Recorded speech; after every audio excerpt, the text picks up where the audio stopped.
Bapak, saudara-saudara yang terkasih dalam Yesus Kristus, tadi dijelaskan ya, bagaimana ya Abraham sendiri leluhur mereka, bahwa ayahnya itu beribadah kepada Allah lain.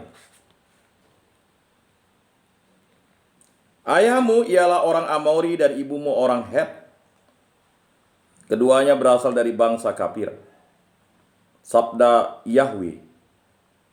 Ya, Yeskiel bab 16 ayat 3. Hanya karena keraiman Allah maka Israel diasingkan dari dunia kafir. Akan tetapi Israel mengikuti kecenderungan dari dulu mengikuti dewa-dewa kafir, menginjak-injak kepala orang lemah ke dalam debu. Amos bab 2 ayat 6 sampai 7. Nah, jadi diingatkan kembali di situ. Santo Paulus dalam surat Rasul Paulus kepada jemaat di Roma, ya, bab 1 sampai bab 5 menyatakan bahwa seluruh dunia kafir, juga seluruh bangsa Yahudi dikuasai oleh dosa. Jadi ada dosa yang menguasai bangsa Yahudi itu. Tidak ada yang benar, seorang pun tidak. Tidak ada seorang pun yang berakal budi. Tidak ada seorang pun yang mencari Allah. Jadi cintailah Tuhan Allahmu dengan segenap hatimu, segenap jiwamu, dengan segenap akal budimu. Itu dijelaskan bahwa akal budi itu dipakai untuk ya, mengimani Allah. Tidak ada seorang pun yang mencari Allah. Semua orang telah menyeleweng. Mereka semua tidak berguna. Tidak ada yang berbuat baik, seorang pun tidak. Supaya tersumbat setiap mulut dan seluruh dunia jatuh ke bawah hukuman Allah. Surat Rasul Paulus kepada jemaat di Roma bab 3 ayat 10 sampai 19. Jadi begini, Bapak-bapak yang terkasih dalam Yesus Kristus. Jika kita sudah dibaptis, lalu kita tersumbat ya. Jadi mau membawa dia ke gereja itu memang sulit kalau dia tidak bertobat dan kembali kepada Allah. Dia akan menyerahkan dirinya untuk berbuat dosa terus. Dalam seluruh uraiannya yang berikut, Santo Paulus melukiskan dosa sebagai suatu kekuasaan, suatu keadaan yang meliputi seluruh umat manusia. Suatu kekuasaan yang menaklukkan seluruh dunia, malahan seluruh alam semesta. Jadi dosa ini bukan sesuatu yang main-main. Dosa ini bukan hanya ya menguntit satu orang, tapi dosa itu sebagai suatu kekuasaan, suatu keadaan yang meliputi seluruh umat manusia, suatu kekuasaan yang menaklukkan seluruh dunia. Jadi dosa ini sudah menaklukkan seluruh dunia, ya, malahan seluruh alam semesta. Nah, jadi jangan heran orang berpandangan agak aneh-aneh itu, ya. Keadaan dosa itu adalah keadaan terasing dari Allah berdasarkan segala kejahatan yang berlapis-lapis tertanam dalam diri umat manusia turun-temurun. Nah, jadi puji Tuhan kita sebagai manusia. Mungkin ada umat di semesta lain itu, dia sudah terasing dari Allah, yang disebut alien. Dia kembali lagi ingin ya ke dunia ini dengan cara apapun, tetapi dia sudah terasing dari Allah. Justru manusia pula mau tinggal di planet lain.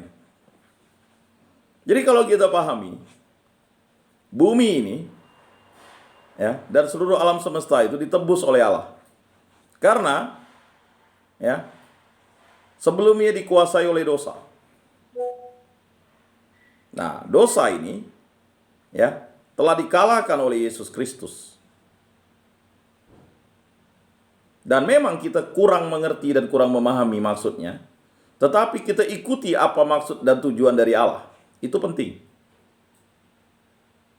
Jadi mengapa kita malas-malas kalau mendengarkan firman Tuhan, doa, baca kitab suci, tapi kalau ngomongkan orang berjam-jam, ngomongkan politik, nonton bola, ya kan? Nonton TikTok, nonton YouTube, nonton segalanya mampu. Untuk berdoa berat sekali. Nah, itu tadi. Dosa itu menghalang-halangi hubungan kita.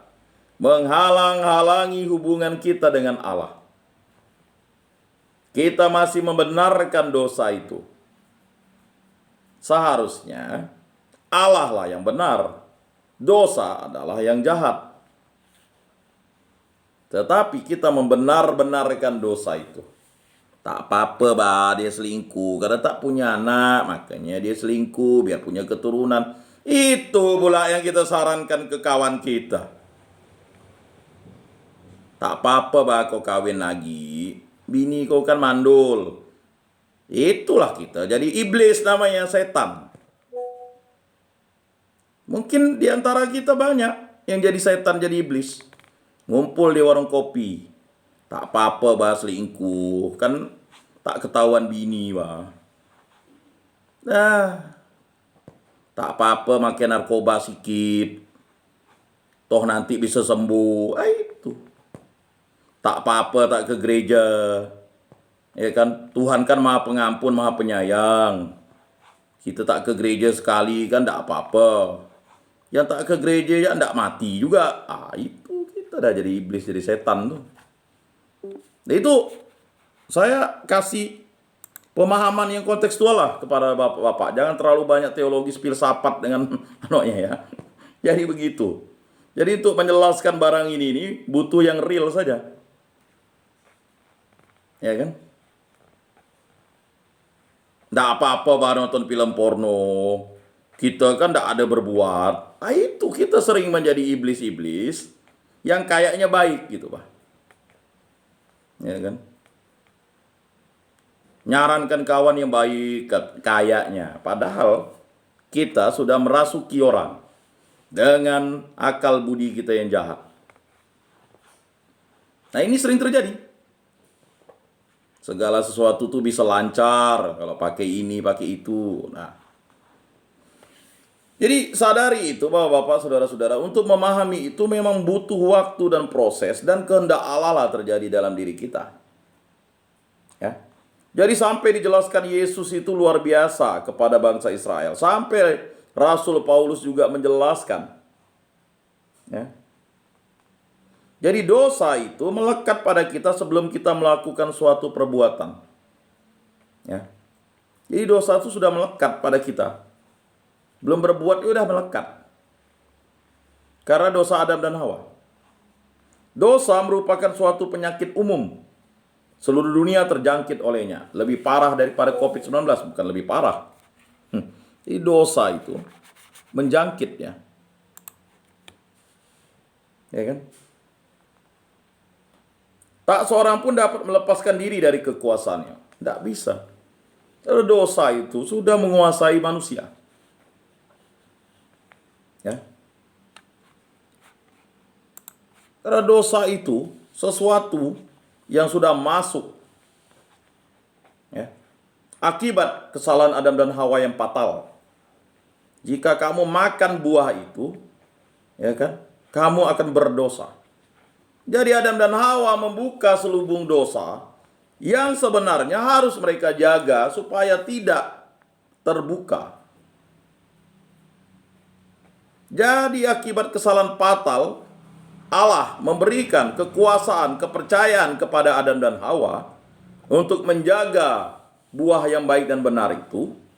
Ya, tetapi karena ya rayuan si jahat tadi untuk membuka selubung dosa itu, dan akibatnya fatal. Tak apa-apa selingkuh, tak ketahuan bini bah. Tenang ja, rahasia kau aman. Itulah si iblis. Jadi manusia ini kadang bertindak seperti iblis, bertindak seperti setan. Mirip kayak malaikat begitu. Jadi kalau ngomong barang ini berat-berat. Ya harus dipahami lah bapak-bapak, saudara-saudara yang terkasih. Semakin maju kita, iman kita semakin jelas. Yang paling kacau itu dosa kesombongan. Ya. Semua firman Tuhan udah saya baca katanya. Baru sengahilah pendapat hamba Tuhan itu katanya. Jadi dosa sombong itu kuat. Ya kan? Dosa dilukiskan sebagai penjajah,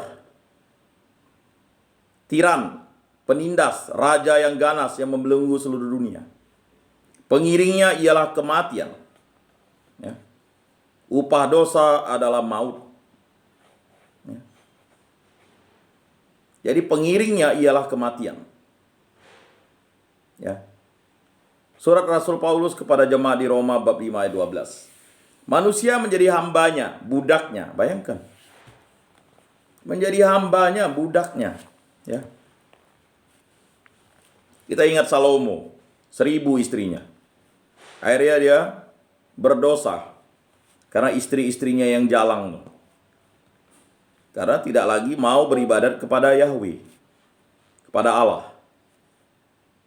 Dan habislah kerajaan, ya, dari Saul, Daud, Salomo. Memang sih ada raja berikutnya, tetapi ya itulah tadi. Ya.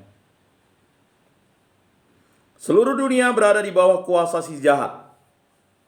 Surat Yohanes yang pertama bab 5 ayat 19. Dosa itu sebagai raja dunia. Nah, itu.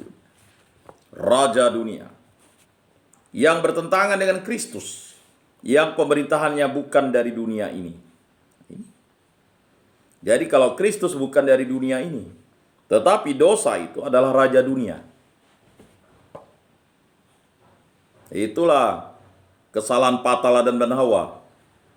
Akibat dia memakan buah yang baik dan benar itu, dia diturunkan ke dunia. Tidak tahu dunia ini, ya, ada rajanya, yaitu dosa. Ya, maka dijelaskan dalam kitab Kejadian itu, hei Kain, jangan kau emosi, harus sabar. Dosa sudah menguntitmu. Ada kesempatan, akhirnya dia bunuh adiknya. Jadi kalau bapak-bapak, saudara-saudara ingin memahami tentang dosa itu, baca kitab Kejadian secara penuh itu. Di situ ada penjelasan dosa yang luar biasa. Memang sepertinya singkat, jelas, padat ya. Tetapi disitulah kita memahami bahwa cinta Allah itu dilawan oleh, ya, kehendak keegoisan manusia dan rayuan iblis, serta, ya, dosa yang upahnya adalah maut.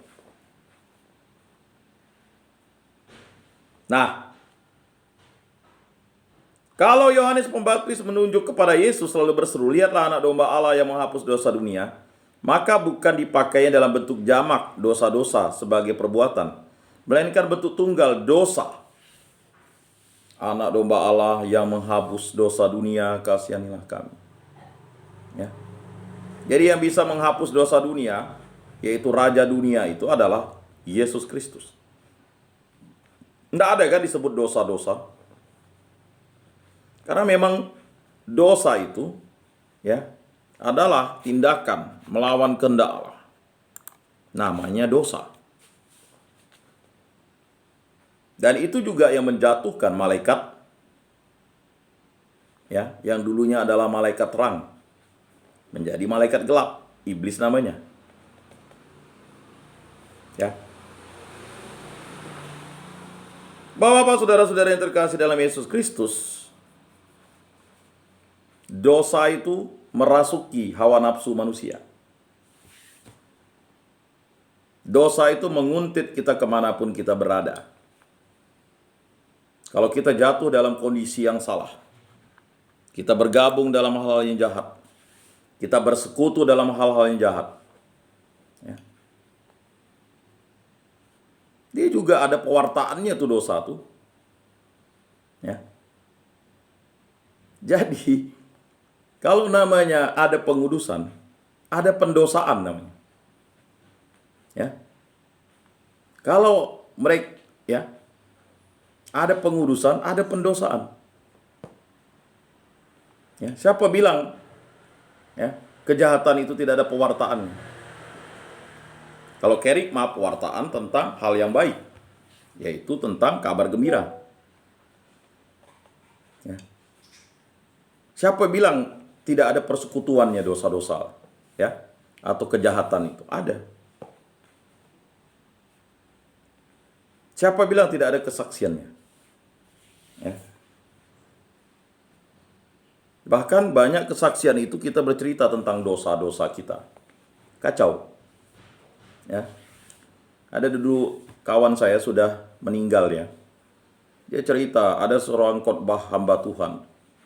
Dia cerita main dengan cewek, beberapa cewek. Wow. Lalu dia protes dengan khotbah tuh. Dia sih nyaman, ya kan? Udah main dengan 10 cewek katanya. Kita ini belum gak main udah dibilangnya jangan. Dia udah merasa kita enggak. Protes dia kawan saya tuh. Saya bilang saya senyum-senyumnya. Hati-hati juga kita sharingkan sesuatu kedosaan kita yang akhirnya juga membawa orang itu menjadi iri juga ya.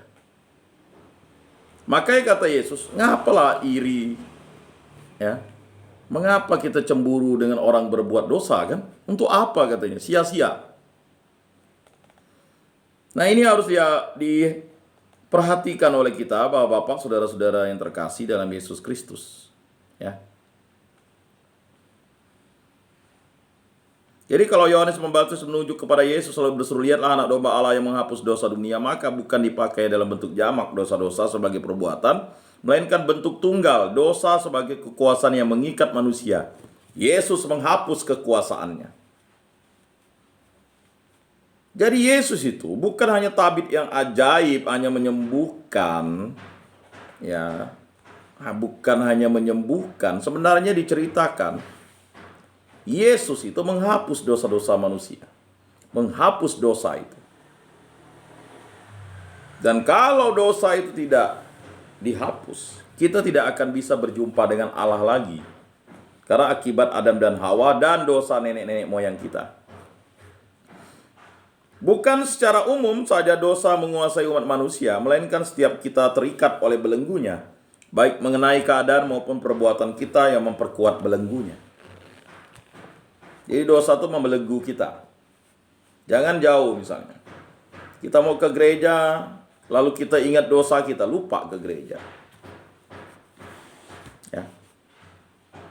Dalam doa Salomo kita, ketika upacara pemberkatan Kanisa, kita dengar, apabila mereka berdosa kepadamu karena tidak ada manusia yang tidak berdosa, dan engkau murka kepada mereka, engkau kiranya mendengarkan di surga tempat kediamanmu yang tetap, kepada doa dan permohonan mereka. 1 Raja-Raja bab 8 ayat 46 sampai 49. Teks ini bisa dibandingkan juga dengan Mazmur 14 ayat 1 sampai 3. Terlepas dari itu, dalam hati tiap-tiap orang terdapat kecenderungan kepada dosa. Jadi mencintai Tuhan dengan segenap hati itu adalah melepaskan diri dari kedosaan. Itulah sebabnya orang Israel sungguh takut kepada Yahweh yang suci, yang besar kemuliaannya. Keyakinan umum yakni bahwa sinar kemuliaan Allah yang suci demikian besar, sehingga tak dapat dilihat oleh mata manusia. Kalau ia melihat, tentu ia harus mati. Ya, melihat kemuliaan Tuhan atau kesucian Tuhan itu kita mati. Karena kita berdosa. Upah dosa adalah maut. Dan melihat kesucian, kita mati. Mengapa? Karena kita sudah terpisah dari Allah. Dan untuk kembali kepada Allah harus melalui perantara. Dialah Yesus Kristus pengantara kita. Seperti sabda Nabi Yesaya dalam penglihatan, celakalah aku binasa. Nah itu. Jadi Nabi Yesaya mengatakan dirinya, celakalah aku binasa. Sebab aku ini seorang yang najis bibir. Jadi Yesaya itu mengatakan dirinya najis bibir. Ya. Jadi kalau orang Yahudi itu kalau tidak sumpah serapah, memaki-maki orang tuh tidak bagus gitu kan. Jadi kalau misalnya kita najis bibir kan. Jadi dia mengakui bahwa dirinya najis bibir. Ya. Maka setiap kali ibadat itu kan saya berdosa, saya sungguh berdosa. Karena najis bibir itu terjadi kepada diri kita. Dan aku tinggal di tengah-tengah bangsa yang najis bibir. Nah, jadi kalau kita tinggal di dalam kondisi orang yang suka memaki, kita ikut memaki. Ya percaya atau tidak ya? Bahasa yang kita tahu duluan itu adalah bahasa memaki di timur. Ya. Jadi aneh. Barang yang tidak salah kita sebut-sebut terus. Ya kan? Nah ini Ya. Namun mataku telah melihat sang raja, yakni Tuhan semesta alam. Yesaya bab 6 ayat 5. Nah, ini yang membuat Yesaya bertobat. Ya. Telah melihat sang raja, yakni Tuhan semesta alam. Nah, di sini Yesus sebagai raja, Yesus sebagai imam, Yesus sebagai nabi. Tetapi Yesaya bersaksi, dia melihat sang raja, Tuhan semesta alam. Yesus raja semesta alam. Maka dosa menguasai manusia sejak ia ada dalam kandungan ibunya. Mazmur 51. Nah, itu baca. Justru yang menganggap dirinya suci dan tidak berdosa, mereka itulah di dalam belenggu dosa, tak lepas dari murka Allah. Markus bab 2 ayat 17. Jadi yang menganggap diri itu tidak berdosa, itu adalah justru dia berada dalam belenggu dosa. Contoh jangan jauh misalnya. Mohon maaf, ya kan? Dia sudah punya istri, kawin gereja. Lalu dia punya istri kedua, ketiga, keempat. Karena tadi, ya kan? Mempolitisir adat, nah, kawin adat katanya. Oh, dia hidup baik, sering derma, sosial, ketimbang orang yang ke gereja tuh lihatlah pelit katanya. Jadi, kita sering berpandangan begitu. Ngapain ke gereja kalau kita ini najis bibir? Justru orang yang tak ke gereja tuh baik, begini, begitu. Itulah hidup dalam kedosaan dan perlu disadarkan. Tetapi kalau kita mengomong begitu, itu sama seperti kita ya ingin ya melakukan sesuatu itu tanpa bantuan Allah. Karena dengan bantuan Allah kita rendah hati, bukan menghakimi. Sebab itu Yesus mengucap sindiran terhadap orang yang sesat yang tidak memerlukan dokter. Jadilah jelas ya, justru yang menganggap dirinya suci dan tidak berdosa, mereka itulah di dalam belenggu dosa, tak lepas dari murka Allah. Markus bab 2 ayat 17. Sebab itu Yesus mengucap sindiran terhadap orang yang sehat yang tidak memerlukan dokter. Kita memerlukan dokter, tabib untuk menyembuhkan dosa-dosa kita. Hanya satu-satunya tabib dan dokter yang bisa menyembuhkan dosa itu adalah Yesus Kristus. Menyembuhkan dosa. Ya. Jadi tidak bisa kita terlepas dari dosa tanpa Yesus Kristus. Paulus juga mengalami bahwa dalam hatinya, biarpun ada kehendak untuk berbuat baik, ia berbuat yang tidak baik. Kita maunya melakukan kehendak baik, tapi kita berada di luar Kristus, lalu kita melakukan sesuatu yang tidak baik. Pengalaman itu terdapat pada setiap orang. Aku bersifat daging, terjual di bawah kuasa dosa. Sebab apa yang aku perbuat, aku tidak tahu. Karena bukan apa yang aku kehendaki yang aku perbuat, tetapi apa yang aku benci, itulah yang aku perbuat. Nah itu. Karena bukan apa yang aku kehendaki yang aku perbuat, tetapi apa yang aku benci, itulah yang aku perbuat. Jadi terbalik manusia ini. Melakukan sesuatu yang sebenarnya ya aku benci. Contoh melakukan tindakan jahat, melakukan tindakan dosa, melakukan tindakan yang duniawi. Ya kan? Sebab aku tahu bahwa di dalam aku, yaitu di dalam aku sebagai manusia, tidak ada sesuatu yang baik. Maka Yesus pernah langsung menegaskan, kamu menganggap aku baik? Ya kan? Karena apa? Itu hanya ya lip service. Sampai kita berdoa, Tuhan engkau sungguh baik. Bapa, engkau sungguh baik. Itu kan sebenarnya hanya ungkapan. Ya Allah ya baik. Doa kita tidak menambah kemuliaan Tuhan. Doa kita tidak menambah kebaikan Tuhan. Karena memang Allah itu baik. Allah itu mulia. Doa kita adalah doa yang bersyukur. Dan kita memuliakan Allah, meninggikan Allah, karena sudah sepantas dan selayaknya. Kita datang ke gereja sudah sepantas dan selayaknya. Bukan karena kita disuruh. Ya sadari itu, dan itulah ya akibat ulah dosa dan kejahatan itu membentuk diri kita menjadi orang yang skeptis, apatis, masa bodoh, kak kaulah, emang gue pikirin, kan begitu. Lo gue, ah ini udah susah. Bapak-bapak, saudara-saudara yang terkasih dalam Yesus Kristus, ya.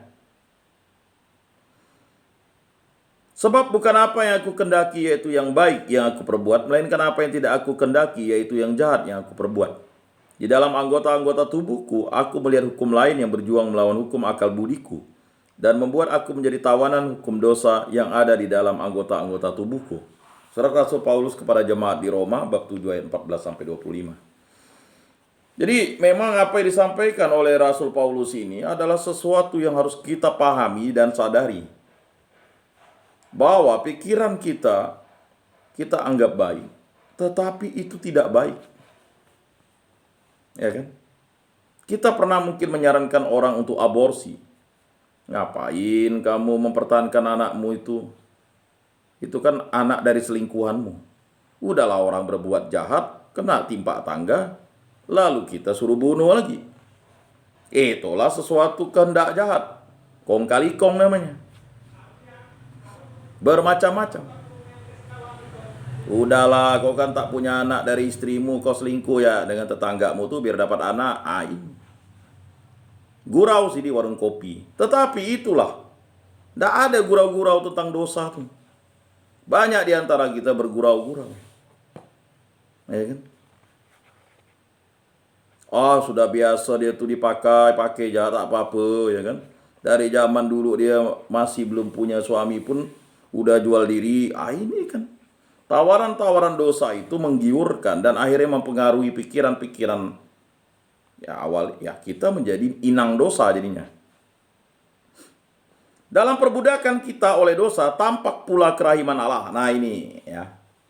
Sebab Allah telah mengurung semua orang dalam ketidaktaatan supaya ia dapat menunjukkan kemurahannya atas mereka semua. Ya. Surat Rasul Paulus kepada jemaat di Roma bab 11 ayat 32.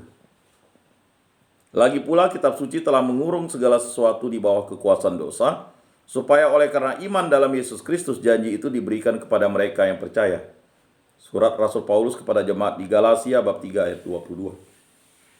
Karena Paulus menerangkan pembebasan oleh Yesus Kristus dengan bersandarkan pada kisah kejadian, kita perlu mengetahui bagaimana universalitas dosa diajar dalam kitab kejadian. Jadi bapak-bapak, saudara-saudara yang terkasih, kalau kita ingin memahami tentang dosa, bukan melakukan dosa, ya, memahami. Itu di kitab kejadian itu dijelaskan dengan vulgar, dengan jelas. Apa yang terjadi. Ya. Dari mulai dosa ketidaksetiaan, dosa egoisme, dosa kekuasaan, ya kan, dosa kesakitan, dosa pembunuhan, dosa ya kan kemunafikan, ya kan, dosa kerakusan, dosa kelobaan, dosa kemalasan, dosa ketamakan, ya kan, dosa kesombongan, itu dijelaskan dalam kitab kejadian itu. Jadi kitab kejadian itu bukan sekedar kitab yang dimulai menjadi kitab pertama. Kitab terakhir kan kitab Wahyu. Dan coba bapak-bapak buka, apa kata terakhir dari kitab Wahyu? Amin kan? Betul enggak? Kata terakhir dari kitab Wahyu itu apa yang paling terakhir? Betul enggak amin? Banyak di antara kita tuh pasti banyak lupa. Mungkin ada yang udah selesai baca kitab suci. Betul ya? Amin kan? Kata terakhirnya. Jadi kitab suci itu adalah ya dokumen tertua tentang iman yang ada di muka bumi ini. Ya kan? 5.000 tahun yang lalu, ada yang 4.000 tahun yang lalu, ada yang 3.000 tahun yang lalu, ada yang 2.000 tahun yang lalu. Dimulai dari kitab Kejadian sampai Wahyu. Dan kata terakhirnya adalah amin. Ya Tuhan. Nah itu. Surat cinta Tuhan itu kepada kita, diberikan kepada kita untuk memahami bahwa dosa itu sudah dikalahkan oleh Yesus Kristus. Dan amin itu menjawab ya Tuhan. Kepercayaan kepada Tuhan itu menjadi sesuatu yang nyata. Demikianlah bimbingan dan penyuluhan kita serta katekese kita pada hari ini. Semoga bermakna dan bermanfaat dalam hidup kita. Jika ada pertanyaan silakan.